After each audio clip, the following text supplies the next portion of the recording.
Alright guys, so today we're going to vacuum this pool. As you can see, we're priming the hose. We just hooked up to the system. Now we're starting the vacuuming process. Make sure you get all the dirt first, and then usually I pick up the leaves at the end. That way you don't have to keep cleaning the basket out. Right there I ran and shut off the main drain so I had maximum suction.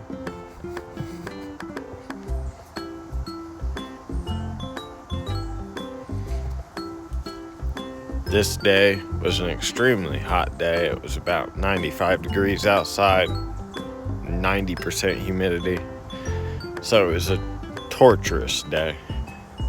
But as you can see, we go all the way around the pool, making sure to pick up all debris, dirt, trash, leaves, you name it, we pick it up.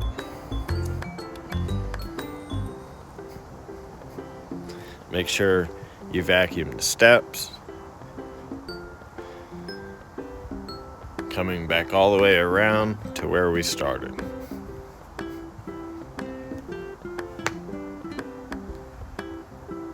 Now we'll go in, shut the system down to disconnect. Here I got a couple of chlorine tablets that I'm throwing into the skimmer and cleaning up my mess. So until next time guys, make sure you subscribe to the channel, like this video, and leave a comment. If you have any questions, put them in the comment area and I'll be glad to get back to you. God bless and look up.